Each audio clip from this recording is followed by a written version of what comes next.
சங்க இலக்கிய காலத்தில் பெண்ணின் பெருமை எப்படி இருந்தது?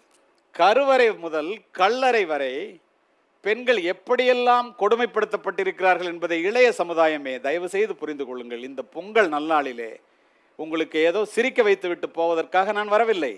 உங்கள் சிந்தனையை தூண்டி அதன் மூலம் இந்த நாட்டிலே ஒரு நல்ல விளைவு ஏற்பட வேண்டும் என்பதற்காக மேடைகள் தோறும் பேசிக் கொண்டிருப்போம். தஞ்சை மாநகரத்திலே கோகிலா என்ற ஒரு பிராமண பெண், அவளுடைய கணவன் 1700 ஆண்டுகளிலே 1770களிலே கூட மகாராஷ்டிர மன்னர்களால் தஞ்சை அரண்மனை ஆளப்பட்டு வந்தது.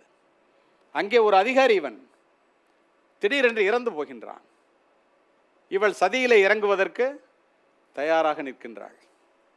இளம் பெண், 20 வயது கூட முடியாதவள். இந்த சதி கொடுமைகள் ஒரு பக்கம் இருந்தாலும் இந்த சதியிலே இந்த பெண்களை விழ வைப்பதற்கு இந்த ஆண் இனம் சொன்ன வஞ்சகமான சூழ்ச்சி இருக்கிறதே, நினைத்தால் இதயம் கணக்கும். கணவன் இறந்த பிறகு எந்த ஒரு பெண் சதியிலே போய் உடன்கட்டை ஏறுகிறாளோ அவள் மட்டுமே உத்தமி பத்தினி. உடன்கட்டை ஏறுகின்ற பெண் 14 இந்திரர்கள் வாழுகின்ற நாட்களுக்கு கணவனோடு சொர்க்கத்திலே வாழலாம். உடன்கட்டை ஒரு பெண் ஏறினால் 3 தலைமுறையினுடைய பாவத்தை கரைத்து விடுகின்றாளாம்.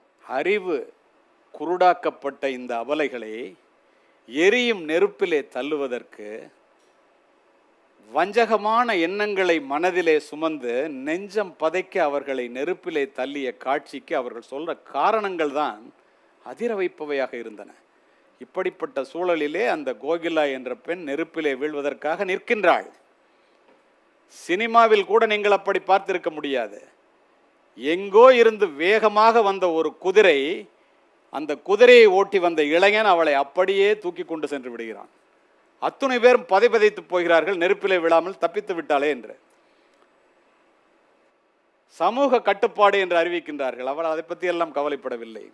அழைத்து சென்றவன் ஹென்றி லிவில்டன் என்று ஆங்கிலேய அரசிலே அதிகாரியாக இருந்தவன். இவளை அழைத்து கொண்டு பாளையங்கோட்டைக்கு போய்விடுகின்றான். இருவரும் நட்பாகிறது, காதலாகிறது, மறுமணம் செய்து கொள்கின்றாள். ஒரு சூழலிலே பல ஆண்டுகள் கழித்து ஹென்றி இறந்து போகின்றான். இறந்து போனவுடன் இவள் அந்த ஊரிலே இவளுடைய பெயரை கிளாடினா என்று பெயரை மாற்றிக்கொள்கின்றாள். இந்த கிளாடினா ஸ்வாட்ஸ் என்ற பாதிரியாரிடம் சென்று ஞானஸ்நானம் கேட்கின்றாள். அந்த பாதிரியார் கொடுக்கவில்லை. ஆனால் அதே பாதிரியார் இவர் தேவாலயத்தை கட்டும்போது அடிக்கல் நாட்டியதே அவர்தான். இதை ஏன் சொல்லுகின்றேன் தெரியுமா?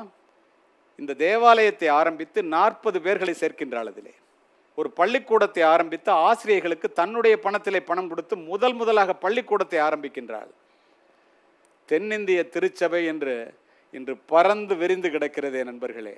அதனுடைய வரலாற்றை எழுதினால் கோகிலா என்ற பிராமண பெண்ணை தொடாமல் எழுத முடியாது. அவள் வெட்டிய கிணறு அந்த தேவாலயத்திற்கு பக்கத்தில் இன்றும் பாப்பாத்தி கிணறு என்று பாளையங்கோட்டையிலே அழைக்கப்பட்டு கொண்டிருக்கிறது. இவள் இறந்திருந்தால், எரியும் நெருப்பிலே வீழ்ந்திருந்தால், தென்னிந்திய திருச்சபை வேறு யாராவது ஆரம்பித்திருக்கலாமே என்னவோ. ஒரு பெண்ணினுடைய சக்தி, ஒரு பெண்ணினுடைய திறமை எவ்வளவு என்று பாருங்கள்.